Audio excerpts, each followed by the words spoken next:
Welcome to episode 23 of the Tennishackery podcast. This is the place where we discuss all things about tennis related to the fundamentals, the fitness, and the mind game. Mind game, I say that in caps and with emphasis because we have a very, very special guest joining us today. Hey, Soham, why don't you take us away? Oh, thank you so much, Tarun. So exciting to have a whole group of us and very, very, very special guest that we have been trying to get on our episode for a while. So we are very happy and grateful, and really excited, like you said, Tarun. It's a very important aspect of tennis, and at Tennis Hackery, one of our goals and missions and values are we are trying to amalgamate, tennis through different lenses, intersection of technical fundamentals, fitness, and the brain game, which is the mental part of things. And that's really where we are trying to have a discussion on with an expert. Now, Craig, who has some relationship with Jeff in terms of helping us get him on this episode. Craig, please introduce our special guest, Jeff. Well, Thank you. joining our Tennishackery family today is an internationally recognized sports psychology consultant, elite mental coach, licensed therapist, who went on to reach the number one in ITF ranking in the world in the US, and a Hall of Fame inductee to Northern California in 2019. His personal coaching and seminars, books has helped thousands of players and athletes worldwide into fearless tennis performance. And of course, I'm speaking of Northern California's own Jeff Greenwald. Welcome, Jeff, to the Thank you, Tennishackery guys. family. Thank you. Thank you, Craig. Appreciate that. Great to be with you guys. Thank you very much. Thank you for that very, very impressive, high level introduction of Jeff. Again, we are very thankful for this very, very special episode 23. First thing first, Jeff, why don't you take us through a little bit of your background in tennis, overview of your Fearless Tennis as the best-selling mental training program out there, and the value that it adds to the program adds to tennis players of all ages. Well, yeah, I'll give that a shot. Yeah, no pun intended. Yeah, so I go way back now. I guess I am a bit of a fossil because I've been in the field for 25 years, and I started out at the Bollettieri Academy, Nick Bollettieri's, which is now IMG, of course. In I believe it was 78. So I went down when I was 13 years old, second year, as I said. And so I was down there with back in the day, Aaron Crickstein, Jimmy Arias, some of these, Carling Bassett at the time, and a lot of, so anyway, I was my dad put me on an airplane 3 weeks after I said I wanted to be a pro tennis player at 12 or 13. I spent a couple years down there, and as I say, it was sort of like Lord of the Flies in the back courts there, where you are fighting for your life. So talk about simulating pressure. We had it built in at the academy, which is interesting when you think about players today and in terms of how they train, which we can talk about later. But there's nothing like match play. So that got me dialed in, and in a year, Nick said, "Geez, who's that guy, Greenwald?" He started to notice me a little bit because he had his special court, and everybody wanted to get to Nick's court. In any case, I played juniors and in college, played D1 at UC Santa Barbara, played professionally for a couple of years, was ranked on the ATP computer singles doubles, but never really was able to actualize my game myself, perfectionistic, got angry when I missed shots that I wish I had some of the data we have now, like maybe 52% of the points is all you sort of need. Yeah. I thought it was more like 98% of the points or so that you needed to win. But it's certainly been helpful over time, more recently in the last few decades. But I've been at this for, yeah, as I said, since really 1998. Worked with Jim Lear for a bit, and became good friends with him, and went off and started Mental Edge International Fearless Tennis, and been working with players at all levels, a lot of juniors, high level juniors, college, pro, all, kind of across the board, and just helping them find that place, find that special place on the court, dealing with all the distractions and you name it, right? And it's more challenging now to move the needle because the pressure has gotten so great, and to really make sure the tools they get they're using and they have accountability, and you got to track them really closely now to make sure they're executing these skills, which are essential, right? They can have all the technique and tactic in the world, but if they brace on contact or get frazzled, that they're not going to reach their potential. So anyway, that's what I've been doing one-on-one, a lot, some teamwork too, but I work with athletes across the board. I've worked with many different kinds of athletes, but specializing in tennis for sure. And it's been incredible. I wrote a book and audios and all that stuff, and it seems to be landing. So anyway, that's kind of the nutshell, and look forward to diving in on a few of these more important details to help folks out there, help the kids especially. Wonderful, wonderful. Thank you so much for summarizing. And I think we can go on for hours and hours, but we want to make sure we touch on certain topics of specific interest to us that we want to broadcast to our listeners.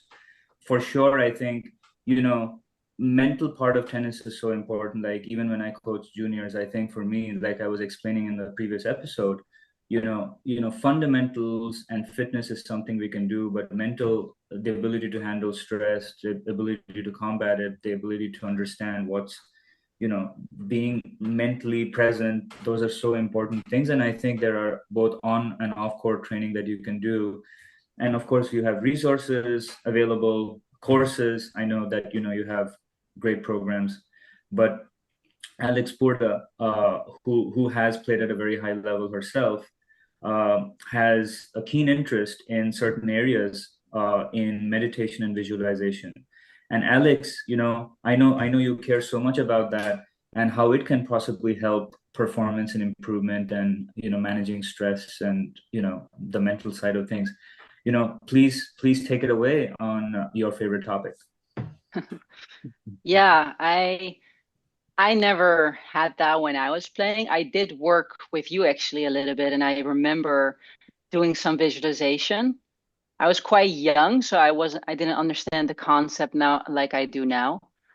So I know that you do visualization as well. After I was done with my own tennis journey as a player, even though I still play, but not to that level, and I started coaching, I started like thinking more about what really happens. Like some of these players, they try everything and they're hard workers and they get so tight, and it's some of them can make it and some of them just can't. There's just like blocks, right? It's they work hard enough, technique is good, everything else was going well and they did everything they could.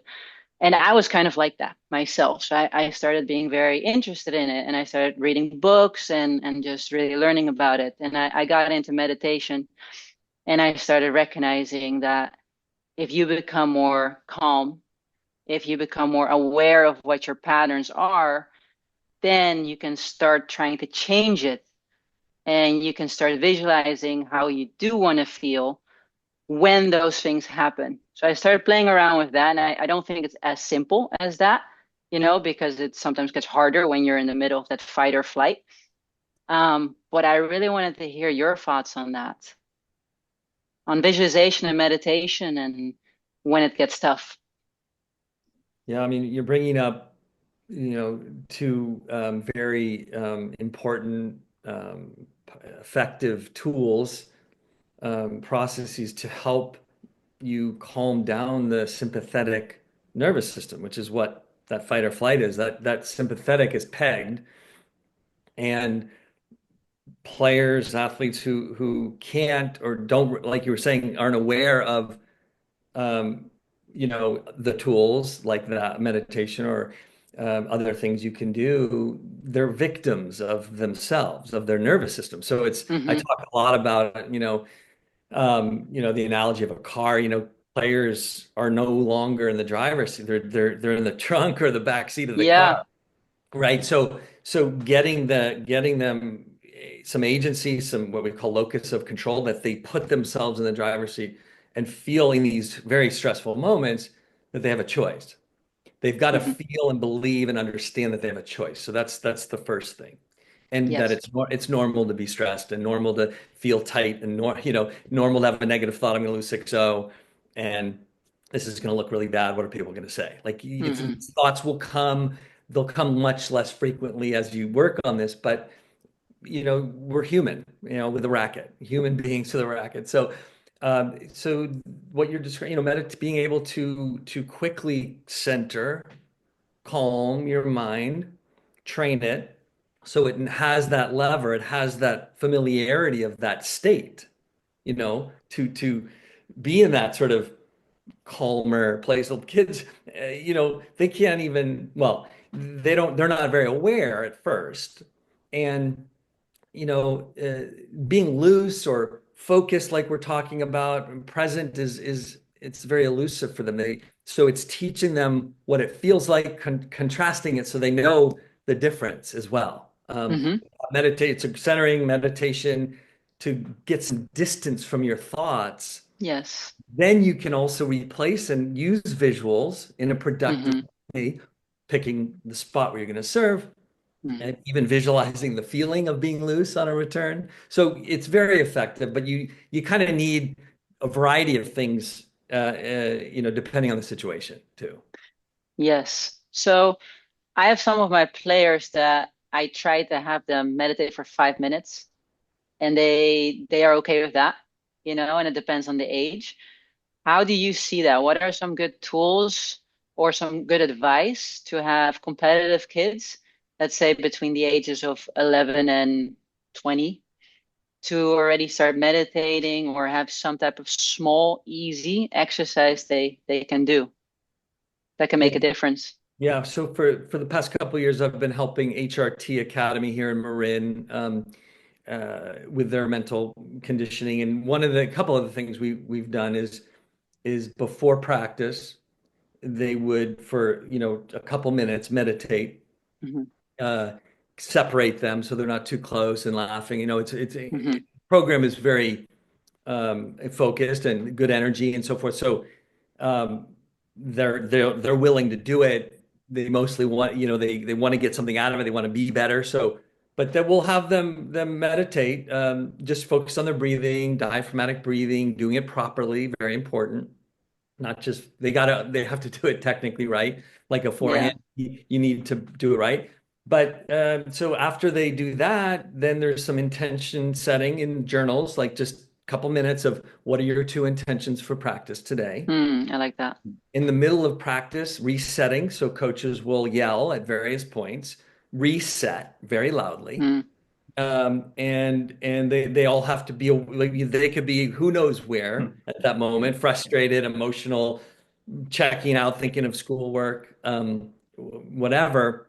But then in that moment, they're aware of, oh, wait, where have I been? Oh yeah, the center thing. I got to reset.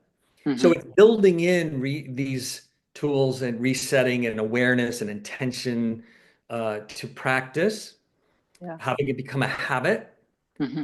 a protocol, kind of like you have here with the pod. You have a protocol, and when Hmm. ingrained like that, they're more apt to remember to use it, and which is Yes. key. That you can talk about it, but if they don't remember, oh yeah, I have this tool, because they're the ones who have to reach down and pull it out. So yeah, Absolutely. No, those are a that's few great. examples. Yeah. That's great. Yeah, and you can see with Djokovic, like he is so trained in it that whenever it comes time to get ready for the return, he takes a deep breath, he centers himself. You can see whenever it's tighter, he does it even more so. And that's just a habit, right?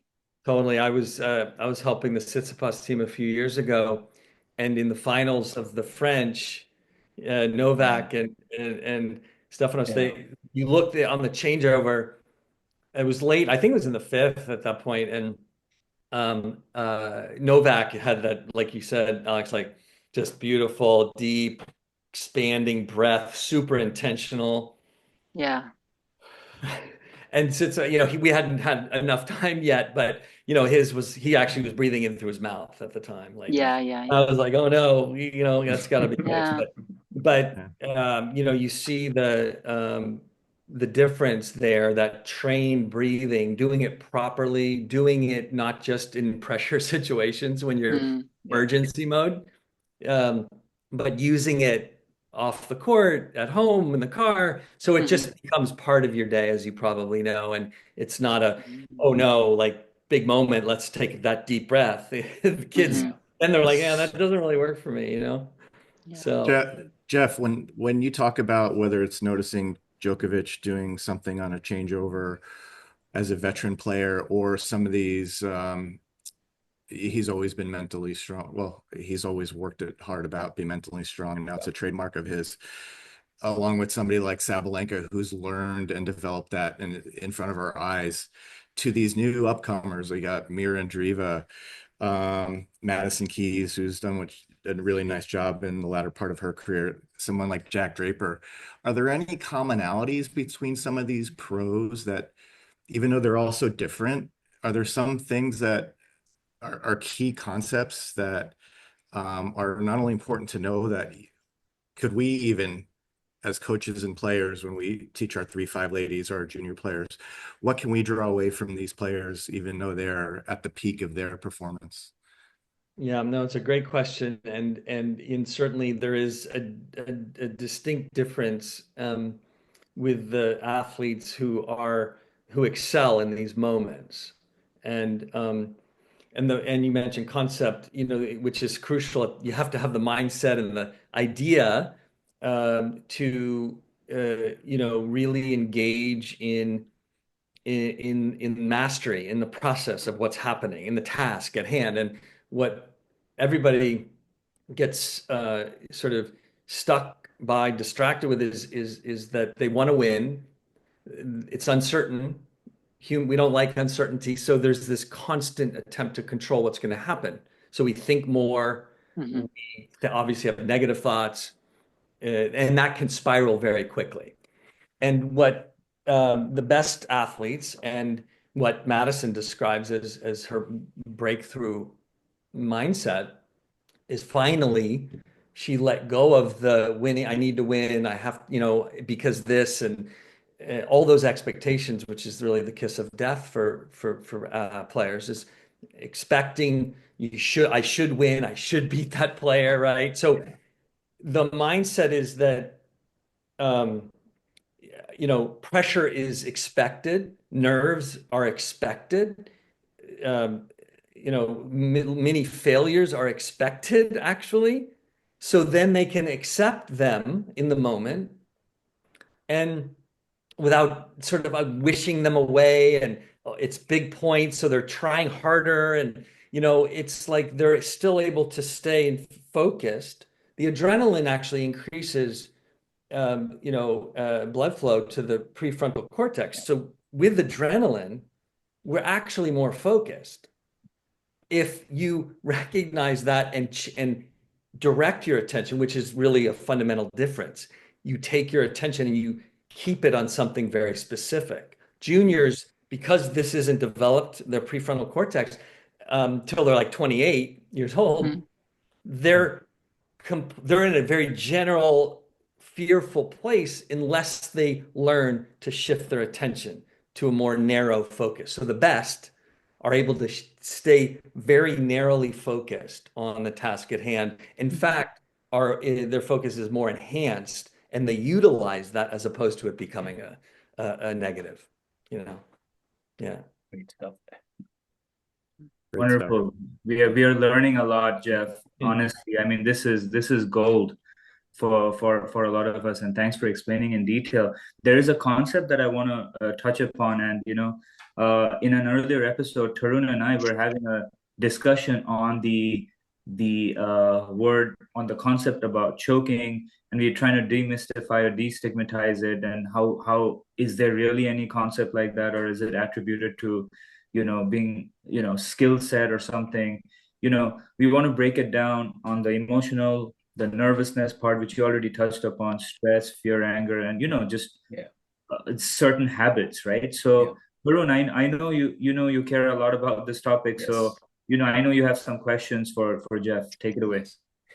Yes. So Jeff, I actually don't like the words choking, and the opposite of choking is clutch. So, in the sense that it's being many, I guess, incorrectly being described as, a trait that somebody can't change. Like, oh, when the going gets tough, this kid chokes or that kid just steps up. So I'm just trying, I'm just trying to understand and, kind of destigmatize it and, kind of demystify what it is, what is the process, how do you recognize it, how do you get out of it, things like that. It's a fundamental, Yeah. huge, important question and Yes. answer, of course, right? Yes. Because players struggle so much with Yes. the nerves and tightness, and they can get stuck in it and never and don't know how Yes. to manage Yes. it. The thing about choking, if you or whatever you want to that those Yes. moments where outcome is on the line, there's an Yep. awareness of that. And for athletes, players who have skills, good technique, Right. and you see their level drop instantly, Right. what happens is we get self-focused. So under pressure, when you don't do well, you don't excel, the attention goes inward, and you start to think about things that are already automatic, right? So you want that to be natural. You don't, so the brain is designed to think and get us out of trouble, and so we don't get eaten, right? So what happens is by default is the brain will kick in as a coping mechanism, which is what we don't need, in fact. It's the last thing we need, the opposite of what we need in that moment. We need to be automatic. We need to just trust. We need to let that wave or that thought go pass by and again refocus on the task. But that quote choking or the yips, I've worked with a lot of athletes with the yips, pitchers, so baseball players. I've had certainly many tennis players with the serve, the double faulting, of course, right? And which is a fascinating and challenging at some point issue, which can become involuntary. Like it just happens and it gets lodged in. But the way through it, and I'll just kind of come to this, is not by avoiding it and hoping you don't miss, of course, and trying to get rid of nerves or trying to not, throw the ball in the dirt or double fault. It's allowing yourself permission, as I call permission to miss. You have permission, and you get to a place of acceptance and then uh, allow yourself to do it. It's exposure. It's classic exposure therapy. You have to like expose the Yeah. fear under pressure and simulate that. And that's really, getting players to take their attention and off of themselves essentially and putting it onto something external, the ball, the target, a tactic, something other than themselves, which is crucial. So, yeah. Yes, I was Thank you going to for ask that. about that, so thank you for bringing that up. Yeah. Yeah, the yips. I've seen several players that I've worked with like have it. They were very good players. I've had it to a little extent, not like the complete that it's involuntary, that it really someone can miss past the baseline that you're just like, whoa. Um, do you feel like that happens because there is like a traumatic moment that, because I remember from one player, there were a bunch of people that were watching. She played pretty bad and it got worse and worse and worse. And then that was kind of the day that from then on she had 6 months of just the yips. Yeah. Yeah. Yeah, the yips and when those and I think it's an under discussed area of this sort of quote mini trauma. Like Yeah. and players lose leads. So you lose a lead, it was devastating, painful.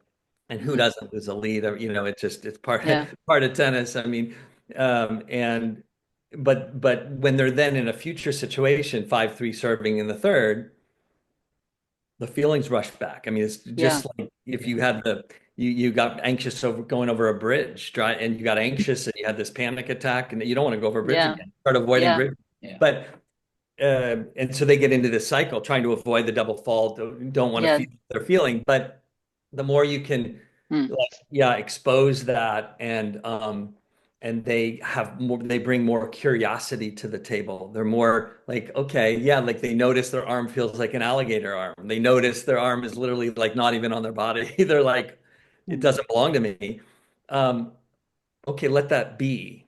And let's also come up with a new routine to get their mind off it. So one thing I did with a player, a player at Stanford, number one, played, at NCAA. She was in the middle of NCAA's and it's like serving balls bouncing before the net. Yeah, I think I know who you're talking about, actually. No, Oh. this was like long 20 years. Oh, okay. Then no, I don't know. Yeah, no. So wouldn't want to. It's more like I've worked with a number of players, and that just this happens to come to mind. Gotcha. But we worked on a different routine. So having sometimes changing the grip a little bit or something else can be useful to dislodge it. But the yips are really important for it's an opportunity actually. I'll lastly say to get better than they were before. So what I think is important and inspirational, hopefully, is that the Yeah. hardest things we deal with, if we face them and when we get through them, they become the reason why we're more successful, not despite it, but because of it. And that is an opportunity to get mentally stronger, to not let the yips and the thoughts and the inevitability of it and just be like, no, like I'm going to do something different. And that whole driving the car again part can Yeah. come in a new way. So I think that's good. Yeah, no, I love that. I absolutely agree. It's like whatever is your toughest moment or phase in your life, you go through and you have to overcome, and then you know that you can handle it. So if that is the yips, or if you've lost 7 matches in a row and you're completely stuck, and you eventually let go of that resistance and you become more positive, you have your own back, you know you can handle it if it comes again. It's like the ultimate exposure. It's like you've experienced the worst. You feel like Yes. you've been through it. You didn't die, and you're Yeah. like at some point you're like, you know what? Screw it. I'm doing something different. Yeah. So the Yeah. sooner you can get to, you know what? Screw it. Screw it. I want to try something new here. The better. Yeah. It's Yes. it's funny. So true. It's funny that you said, Jeff. I have been on both sides of this. I was explaining in an earlier episode where I had big mental problems serving out set matches every single time for about a year. I would be serving for a match, and then suddenly this is straight sets. Suddenly it's the third set, and then the nerves kick in. So what I did to change that are two things, and you can comment on if you see this as a pattern or trend. So I started understanding to enjoy the moment rather than start thinking too much. So just focus on the present, smile, you know, breathe in, breathe out. So that was one. And two, I started working on situational tennis scenarios where I would, against my friends, when I practiced, I would purposely be like love, like 1-5 down, 2-5 down, and start to practice in a way where I'm always playing on under pressure. And remarkably, the next year when I started playing matches, everything turned. So for me, actually, my mental part of it is now stronger than anything else because I felt I started working on my weakness. And I also feed off of negative energy that I see from opponents sometimes. So Yeah. some learning experiences for me because I've been on both sides of it. And when I teach my juniors, I constantly stress that being mentally strong and playing against variety of players and having been through various situations in tennis, whether you're up serving for a match, whether you're down trying to save match points, are so important in the toolbox that you have that you can utilize to your advantage. Any comments, Jeff? Yeah, for sure. No, it's great you brought that up, and this junior players in particular need because they don't have the awareness and the perspective, the years of exposure to these situations to create them score-based stuff and have them use these tools in these set up with tiebreakers and whatever it is. and so they can experience what an internal focus is, and what we do at the academy and here with HRT, and then what's an external focus, and what's it feel like, and when you're in your head thinking about the return, should I go here or there? I'm a little tight, and you're in your head, you're upstairs, as I say, and you need to be downstairs. And to have them actually manipulate that purposely. So they're in their head purposely, so again, this contrast, it's based on learning theory. They experience both. I teach tight loose, so like purposely hitting tight, like at an 8, really tight, and then drop down to a 3, 8, 3, and they start to develop more sensory awareness. And then they bake that in, you bake it in to practice. So then in a tournament, it's just they learn that they also know that it feels better, they play better, and they can play at a different sort of frequency there. But yeah, putting them in these situations, practicing the tools so they become available, that's where you start to see this turn for them. But they need that experience for sure, you know. Yeah. So if you have seen something or drilled something similar, then in the match it's like, oh, I remember it. This is what I need to do when I'm in this situation. Right. So that's kind of the thing. And Craig, I know you and I were talking about very specifically in our previous episode about certain players. I mean, I think we used Sasha Zverev as an example.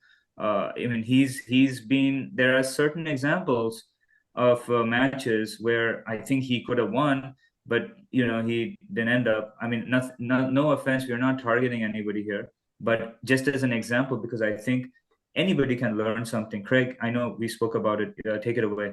Yeah. So we talked an episode or two about unlike Tarun, I'm not afraid of the word choker. Not afraid, but I'll use it wantonly here. So I call it like macro and micro choking. And Soham, your experience and what Jeff detailed in his response, or the yips, those micro moments are so important to train on. But Jeff, one of the things we talked about was we have these clients in USTA and clinics.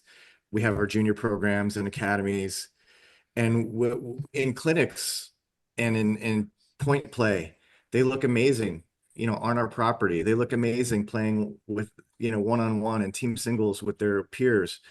And then they go to a match and they're this macro. It's like, who is that kid? That's not little Joey he was killing it last week, and now he shows up this match, and I call it like a macro choke. He or she just doesn't show up, and I've been there too. Like I've had macro chokes is what I call them. What Soham is referring to is if a pro shows up and just kind of lays it out there and it's just a stinker. We've all been there. What are our tools to help the macro choke as much as the micro choke? Well, yeah, it's a good one, and certainly parents are when they see and I mean that's probably the first thing out of the parents' mouth is my my son plays so well in practice, but they're a different player when a tournament comes around, right? I mean that's kept me in business for a long time, right? But I mean because it's not easy. I mean what we're talking about to find that center, to calm your mind, your sympathetic nervous system that's, going crazy and all this stuff, you need to train it. You need to know what the drop down menu is. Like, I mean, these kids need to be able to click on something out there, right? So, but to answer more specifically, Craig, like, one of the things that I think is inherently a problem and an opportunity really is there's sort of this weird expectation that it's supposed to feel the same. Like I think a lot of players sort of are spooked by the feeling they get. So they're driving there, their heart's pounding, they're worrying about winning and losing and all this stuff. And there's not the acceptance and normalizing it. Like it's normal to have adrenaline. And so I call it the anxiety of the anxiety, right? Like Yeah. there's not the adrenaline, the nervousness, the all of it is just normal. And but the best players don't let the rabbit out or the rat out of the hole, whatever, too long because it's A, it's not productive. B, they know it's always going to feel different on these big points. If there's a little more adrenaline, and but players who are less confident are going to back down, play safer, try not to miss, then they miss, and then they're in this trying to adjust and overthink everything. So it just goes sideways really fast. But like my point is on the macro choke is let's expect that we're going to feel differently, thankfully, when we go play, right, Alex? Like what brings you to the table is it's exciting, it's challenging too. I remember I was playing Francisco Clavet in 2019 in La Jolla, semifinals, and he beat Agassi twice and Hewitt a couple times. He was, he beat like 10 top 10 guys in the world. And I'm playing him on the front court, stadium court. And I'd won the tournament two or three times there on that court. So I'm like, I'm the guy, but not really, because this guy's resume, he's got me. But I lost I was down 2-0, 30 love. I hadn't won a point yet. Wow. Mm. And I look up at the scoreboard and I thought, I'm going to lose 6-0. Like, this is unbelievable. Mm. Or it was a quick thought, Yeah. what if, or you're going to. Yeah. And I smiled. Mm-hmm. I visualized my Mhm. forehand, using my forehand, being aggressive, all in. I beat him 7-6. Mhm. And I lost. I was pretty tired. He got me two in the third, but like it was a great match and good experience. And um, these moments are scary. They test the depths of our willingness to accept what we wish were not there, but it is there. Mm. And we try once we can accept what is, we can deal with what's next. What do you want to do now? So you ask yourself, what do you want to do now? Yeah. Instead of being the roadkill. So hopefully that answers it. It's a little bit of that pressure is a privilege, that Billie Jean King nut to crack, right? It's like, how do I crack that nut and embrace it and give myself grace and then accept it and then attack it? It's a lot to unpack, and Mm. hopefully this helps quite a bit for Yeah, my our chapter. listeners. Yeah, my chapter in the best tennis of your life that I wrote many years ago. The first one is I don't know, Alex, if you remember, but finding pleasure in pressure, right? So Yes. Yeah. finding the it's like it's a privilege and it's like it's exciting. It's Mhm. scary and exciting, and it just really depends on Mhm. that mindset on how do you do you want it or do you not want it? It's the same feeling, right? You can Right. go either way with it. Physiologically very close cousins, very close. Yeah. Mhm. Yeah. Mhm. I remember so I read your book. I didn't know you yet. I got it from Lisa Alipas, who we both know. Mhm. And she gave it to me when I was going to All American to a tournament, which was like a big tournament for me. And I remember I had a really tight match. Like it was like one of those first rounds everyone was watching, a tiebreaker, second set tiebreaker again. And I was actually starting to like get really tight and start cramping a little bit. And I remember one thing of the book that really helped me during that match, and it was feel your feet Mhm. before serving. Always go back. So it made me really get out of my mind because Yeah. I was totally in my mind a lot. And every single time I remember like the whole time, like, okay, feet, feet, all right, Right. feet, feet. And it Well, really helped me a lot. to get out of your head, that's down. So you were downstairs in the basement. You can't get much further away from your head Exactly. than your feet, right? Yeah.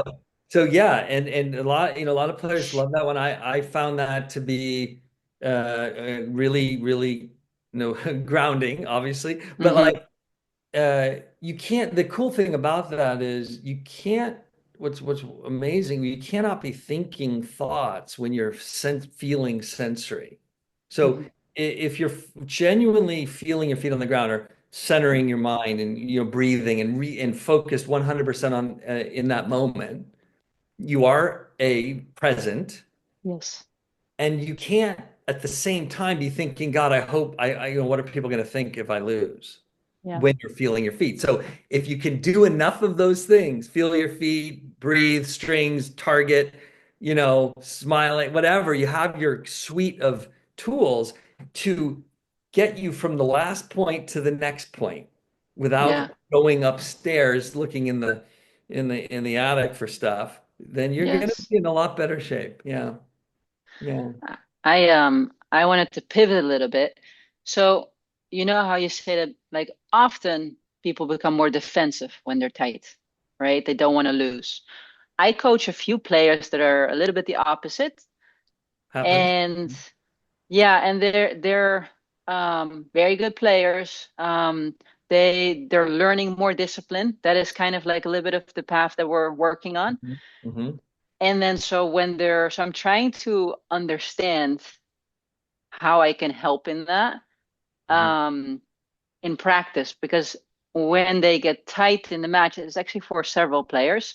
They think it's all mental, and I do think yes, it is mental, but it also is a learning of becoming more disciplined. So it's kind of like it's a little bit Mm-hmm. entangled. What are your thoughts on that? I'm sure you've worked with many players like that too. Yeah, yeah, for sure. Yeah, I find it like maybe 3 out of 2, 3 out of 10, or go to, Sure. pulling the trigger, wherever they can and just kind of tapping out a little bit. But Hmm. majority, certainly on the other side of things, playing it safe, backing off, hoping for the best. Hmm. But yeah, in that case, certainly controlled aggression concept has been really helpful. Players playing with intention, really Hmm. prioritizing your intention. So controlled aggression, breathing, focus, whatever Hmm. um, those are based on the player and what they need. But when players are really creating a new metric, as I say, a new metric system, so their metrics are being loose, focused, permission to miss, breathing, all the different options that exist, then let's let the outcome, of course, become a byproduct. But again, more specifically to the recklessness that you're describing, getting more joy out of building the point, constructing the point, is really satisfying, because there's this, again, it's really outcome stuff. I gotta usually I want to win the point fast. It could be confidence. Hmm. They don't feel like they can stay in the rally longer, and so there's Hmm. variations. But Hmm. I had a client who played Novak in also 2000. It was 18 or 19, and he lost like 3, 3, and 4 or something, and um and I asked him after the next day. I said, "Well, so what was it like?" We debriefed it to play Novak. He said, interesting. He said, like, one thing that it was like he never looked like he was trying to go for a winner ever. It was like Yes. he just the shot before he'd play so well. He's such a master of massaging the ball that the final shot was just a continuation of the last one, and not this like huge muscle it. This point is worth 5 points kind of a Hmm. feeling. And so that was interesting the way he described it. And I feel that with Novak, I mean, that's how it would, you're just yanked all around Yeah. until he puts the knife in you. But uh, Hmm.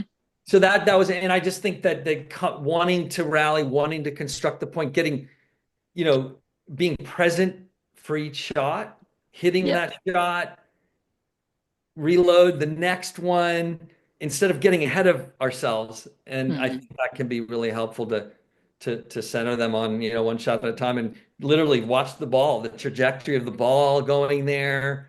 And it slows things down too, as you were talking earlier, Alex, about calming. Hmm. The time sort of takes on a different space, and when we're enjoying it, and we talked also about joy, and that relates to flow and being in a better state. Basically, if you can have fun actually playing, enjoy playing, you're probably going to have a pretty decent day out there if we can get to Yeah. having fun and enjoying the battle, you know? Yeah. Totally. Completely agree. And then, I just, one of the things is sometimes, whether it's juniors or college or pros, they get into anger and, uh, trying to break rackets and all that. That's not channeling your energy in the most positive way. But one of the things I wanted to talk about next is basically sort of evolution of tennis in terms of the mental part of it, from junior to transition to college to professional circuit, that entire journey of a tennis player.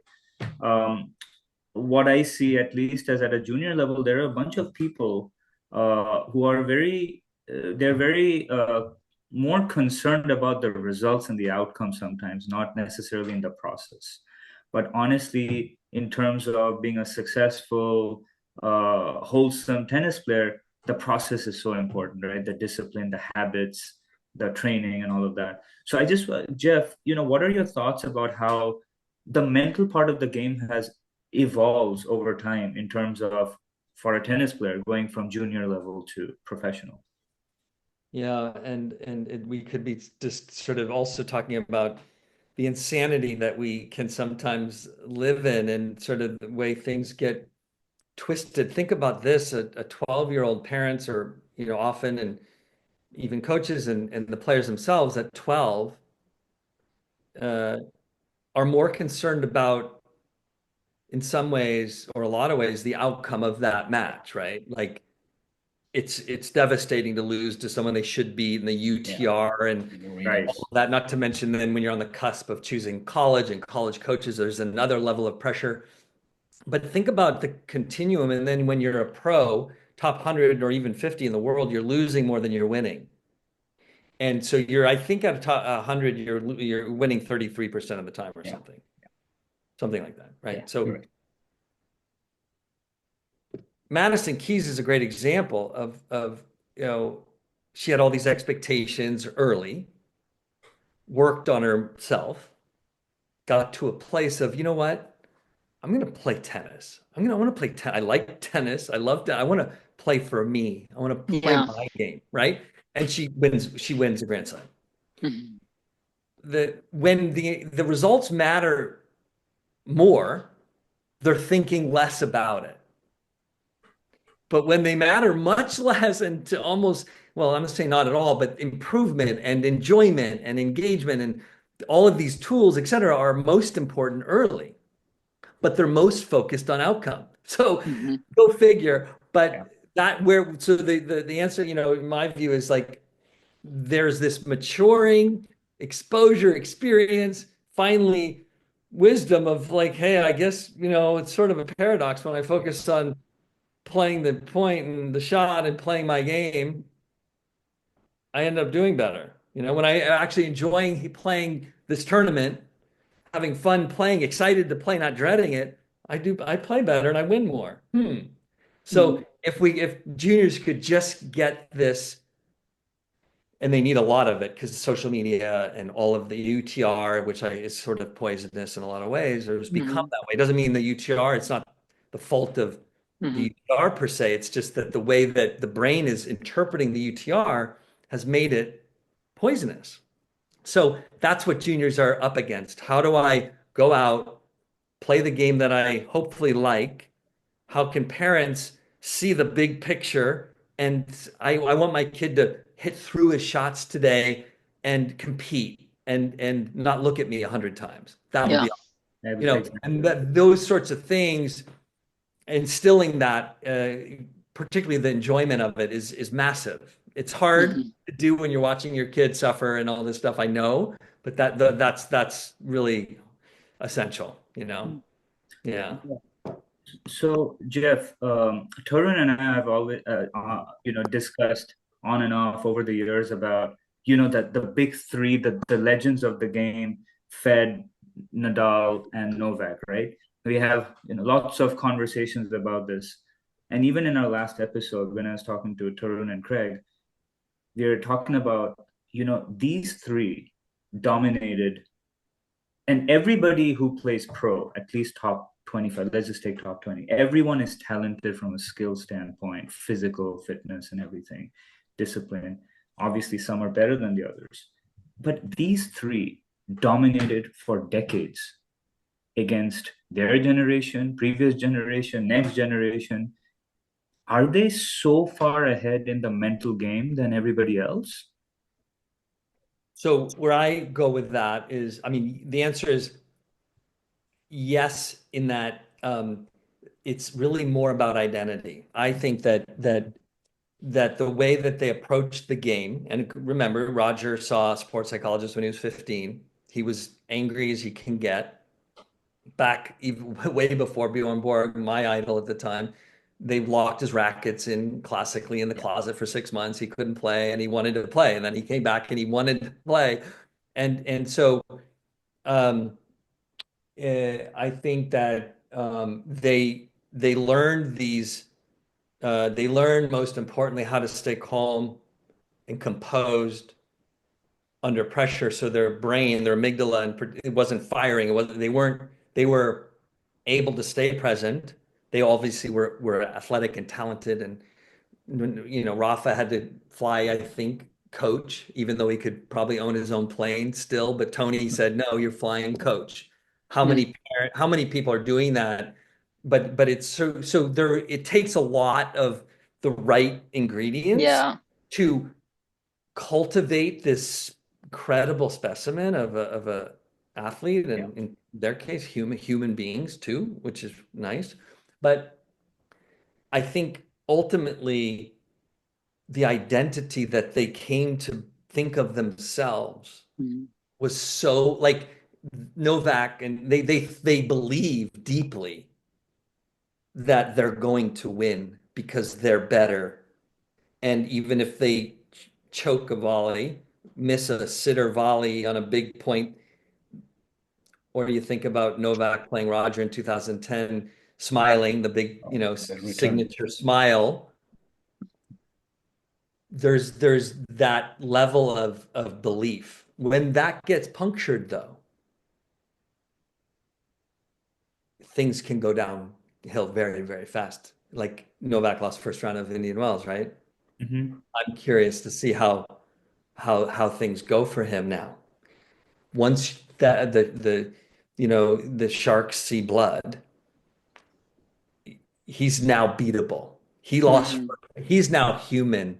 He's been humanized, and I will be very curious to see what Mhm. that trajectory looks like. But he's also a unique being because with all of his Zen, he won't. But the forces against him are now pretty strong with the age as well. But anyway, I would say identity, and that comes from a variety of things, and winning, of course, over time.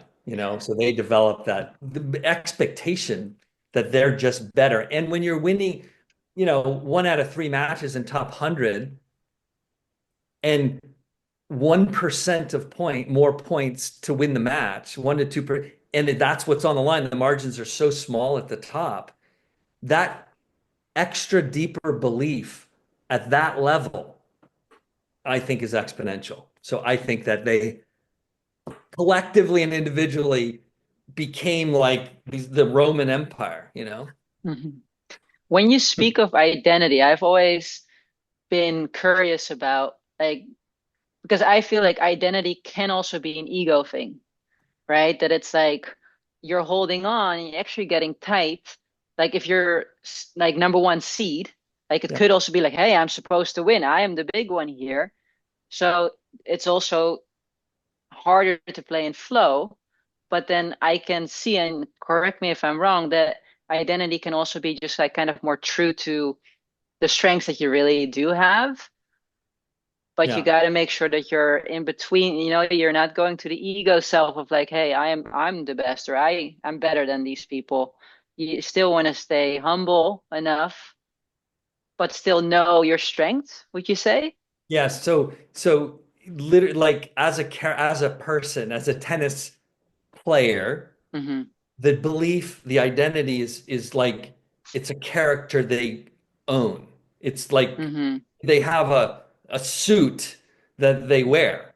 Mhm. It's natural, and they believe it's just they play from that place. Yeah, Now, yeah.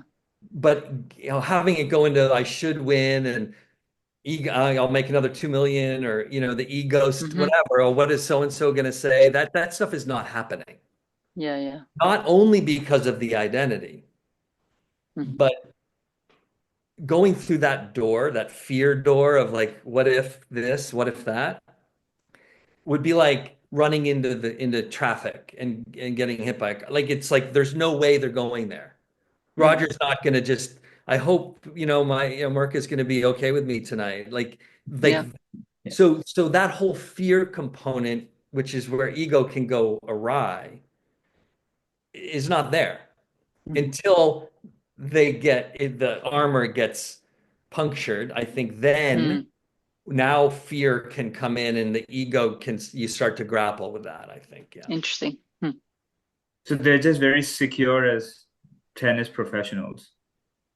As athletes, and believe People. they're mentally tough, believe that they have, and they've proven that. So we have the reverse of the trauma. We were talking about serving it out and losing, and the trauma that the next time you're like, oh no, and it comes up. Theirs is they won that 5-setter, and the belief that they have in those moments in particular are so strong. It's like a seal, like a bubble, and Mhm. very little disrupts that, on average, right? Mm. Incredible. Yeah. Yes. All right, Jeff, we are coming close to the end of this episode. So, Jeff, we'll just have a quick fun segment where the question I pose to you is, Tennis Hackery, we have hack in the name of Tennis Hackery. So, what is something that you feel that you have hacked as in figured out a solution to a problem on the fly, whether you applied it on the court or off the court? Good question. There's a few, but I will hone in on two. Mhm. In my new book coming out the next Mhm. month, The Fearless Youth Athlete, so it's really specific to younger athletes and their experience. But I talk about being at the Bolletary Academy, right, where I was, and I was in the finals of a sectional tournament there, and I missed another ball, and I screamed again. I may have like banged my racket and screamed. Either way, the ref in the chair said, "You're done. Match over. Default. And by the way, you're banned from the Florida Tennis Association. Ooh. Okay. No mas. You're just, Ouch. you know." So I was like, Aaron Crickstein's sister was there at the academy, and I'm like, Kathy, I really love tennis. I want to play. She's like, all right, look, Jeff, we'll write a letter. We'll get, we'll see what we can do. And I wrote a letter, and they let me back in. But I didn't know about 52%. I was like, but I learned that it's okay to miss. And but what really hit me first was in Germany when I was playing club tennis. I started playing looser. Like I just was more relaxed after playing the tour bit, and the balls were deeper, harder, more pace. I was winning more. My identity changed. But this looseness was like, whoa, I had in my entire career, college, juniors, playing pro, I had never experienced that sort of feeling like that's something you have on the ball machine or in practice. But I started to bring that same level of elasticity, willingness to hit through the ball, crush return, miss it, come back again, do it again, stubborn, but knew that if I do this, it's going to work, or it's better than the other way. And mastery, like this is what I care about, actually. I care about being loose and aggressive and playing the way I want to play. And it's more fun. So the outcome and all that stuff started to fade. And I was just able to accept pressure more, the nerves more, the mistakes, and all of that. It created that upward spiral. So I got to experience it for quite a long time. If my body can hang in there, maybe I'll get a few more matches out of it, but I don't know. So, but yeah, so those are the two, the looseness, the acceptance, and staying calm after mistakes, I'd say. Yeah. Mhm. I like that. Amazing insights, Jeff. I think the things that you have talked about in this episode is total gold. I think people are going to love it, and they're going to certainly learn a lot from it, just like we have done. That's Um, fantastic. so Jeff, so if people need to get in touch with you, where can they find you on the internet or off it? Yeah, either way, fearlesstennis.com is my website, and folks can go there and sign up, get on my email list, get a a monthly newsletter and other things, and my services and all that are listed there. So yeah, that would be a good way. And looking forward to getting this book out and hopefully help some kids. So Yeah. yeah. We'll be happy to advertise this book once it's out, so that some of our students or some of the people who are Yes. Definitely. part of Tennishackery team clients get to read, because I think they'll learn a lot from it. I like this for kids, for youth. Yeah, it's a special challenge, right? At that age. Mm-hmm. Yeah, Yes. and it's challenging to write the book because every word you don't want to lose them, so every word you want to keep them Yeah. engaged. So it's not so easy, Yeah. But No, great it's to be with exciting. you guys. Great to be with you. Great to see you again, Alex. Yeah. You too, Jeff. Yeah. Thanks, Thank Jeff. you so Thanks much, for Jeff, for having me, being. Craig. Thank you, guys. Thank you so much for Wonderful to being on meet this you. podcast. Right. And with that, we come to the end of the episode. Just a quick marketing announcement slash spiel. At Tennishackery with a Y is our social media handle. You can find us on Instagram. We are very active on Instagram. The video version of this episode goes to YouTube. The audio version will go to basically Spotify, but you can find it on any of your favorite podcasting apps, whether it's the Apple podcasting app, Spotify, or the Android store. So again, Tennishackery with a Y. Thank you for being a part of this episode. Please like, share, subscribe, both to Tennishackery as well as Fearless Tennis. Thank you very much, everybody. Bye. Thank you. You Bye-bye. guys. Bye-bye.